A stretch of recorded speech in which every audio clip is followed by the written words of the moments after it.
Guys, dunia hari ini lagi nggak baik-baik saja. Kalau lu pikir kekacauan global berhenti di Ukraina, berhenti di Gaza, atau berhenti di Laut Cina Selatan, lu salah besar. Karena yang terjadi sekarang bukan lagi konflik satu dua negara, tapi rangkaian domino geopolitik yang bergerak cepat, brutal, dan saling terhubung. Amerika Serikat tidak berhenti di Venezuela. Setelah pemimpin tertinggi Venezuela Nicolas Maduro dilumpuhkan dan negaranya dijadikan ladang konflik berkepanjangan, dunia melihat bagaimana Iran ikut diguncang. Kekacauan sosial, korban sipil berjatuhan, represi di jalanan, dan ketegangan internal yang belum pernah terjadi sebelumnya. Dunia belum sempat bernapas, tiba-tiba muncul satu titik panas baru yang kelihatannya absurd, dingin, dan sepi manusia.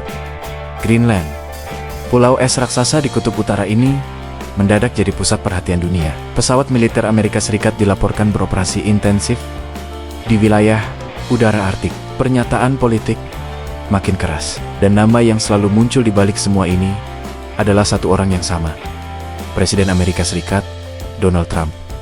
Banyak orang bertanya, kenapa Greenland? Kenapa wilayah bersalju dengan penduduk hanya sekitar 50.000 orang ini tiba-tiba bikin dunia tegang? Apa pentingnya sebongkah es sampai Amerika Serikat rela membuat sekutunya sendiri marah? Greenland memang kelihatannya tidak penting kalau dilihat dari permukaan. Tidak ada kota besar, tidak ada pusat keuangan, tidak ada industri raksasa, penduduknya sedikit, ekonominya kecil, dan sebagian besar wilayahnya tertutup es. Tapi justru disitulah letak kesalahpahaman paling fatal. Karena sejarah selalu menunjukkan satu hal, perang besar tidak pernah dimulai karena wilayah yang ramai, tapi karena wilayah yang strategis. Greenland adalah pulau terbesar di dunia.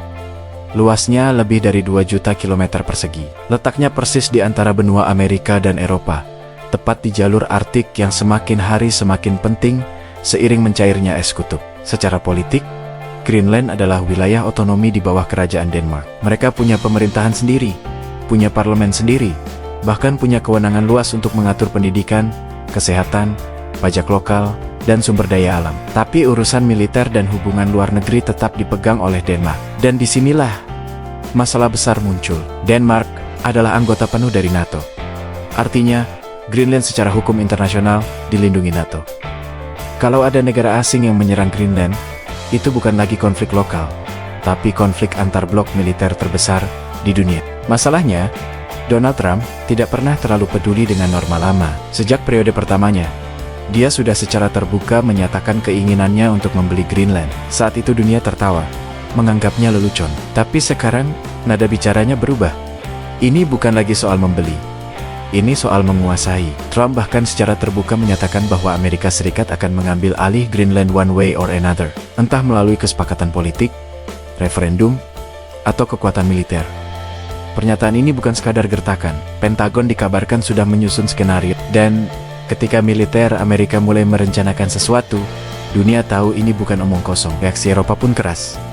Banyak negara anggota NATO marah, karena kalau Amerika Serikat benar-benar menginvasi Greenland, itu artinya Amerika menyerang wilayah sekutunya sendiri. NATO, yang selama puluhan tahun dibangun sebagai aliansi pertahanan kolektif, bisa runtuh dari dalam. Denmark sendiri mengambil sikap tegas. Mereka mengingatkan bahwa berdasarkan hukum nasional yang sudah berlaku sejak era Perang Dingin, tentara Denmark berhak menembak siapapun yang mendarat secara ilegal di wilayah Denmark, termasuk Greenland, tanpa harus menunggu perintah pusat. Aturan ini lahir dari trauma invasi Nazi Jerman pada tahun 1940, ketika komunikasi terputus dan kebingungan melumpuhkan pertahanan negara. Sejak saat itu, Denmark belajar satu hal: lebih baik salah tembak daripada kehilangan negara. Di tengah ketegangan ini, dunia menunggu dua aktor besar lain, China dan Rusia.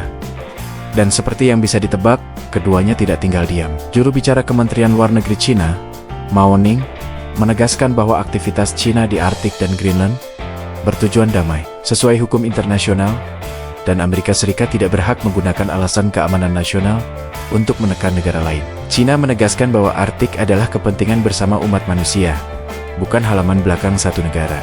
Sementara itu Rusia, dengan gaya khasnya, justru menyiram bensin ke api. Beberapa tokoh elit Rusia menyindir bahwa Donald Trump sebaiknya bertindak cepat, karena jika Greenland menggelar referendum, hasilnya bisa saja tidak sesuai keinginan Amerika Serikat. Bahkan ada sindiran bahwa Greenland bisa memilih bergabung dengan Rusia.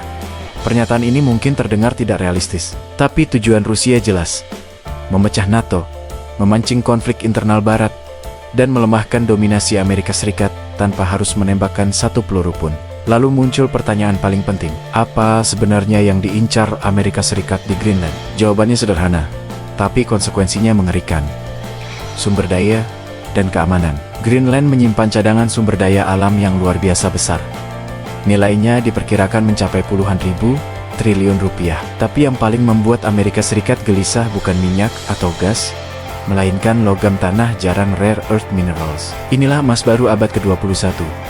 Bukan lagi minyak yang menentukan siapa berkuasa, tapi siapa yang menguasai rare earth. Rare earth adalah bahan utama untuk teknologi modern. Jet tempur, drone, sistem radar, rudal presisi, baterai kendaraan listrik. Bahkan ponsel yang kita pegang hari ini, semuanya bergantung pada logam tanah jarang. Masalahnya, dunia saat ini sangat bergantung pada satu negara, Cina. Lebih dari 60% produksi rare earth global berasal dari Cina. Artinya, siapapun yang ingin membangun kekuatan militer modern, mau tidak mau bergantung pada Beijing. Dan ini adalah mimpi buruk strategis bagi Amerika Serikat. Greenland menawarkan jalan keluar. Cadangan rare earth di pulau ini termasuk 8 terbesar di dunia. Selain itu, Greenland juga menyimpan uranium, besi, grafit, emas, dan berbagai mineral strategis lain. Selama bertahan-tahan, Denmark tidak punya kemampuan atau keberanian untuk mengolahnya secara besar-besaran.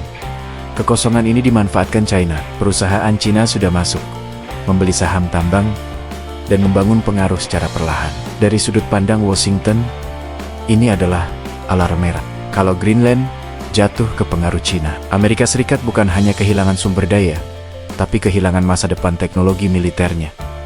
Alasan kedua adalah keamanan. Dunia sering lupa bahwa bumi itu bulat. Jalur terpendek antara Rusia dan Amerika Serikat bukan lewat Samudra Pasifik atau Atlantik, tapi lewat Kutub Utara. Greenland berada tepat di jalur itu. Siapapun yang menguasai Greenland bisa membangun radar peringatan dini, memantau peluncuran rudal balistik, dan mengontrol ruang udara Arktik. Di era perang modern, kecepatan deteksi adalah segalanya. Greenland adalah mata dan telinga strategis bagi siapapun yang ingin bertahan atau menyerang. Alasan ketiga adalah jalur pelayaran.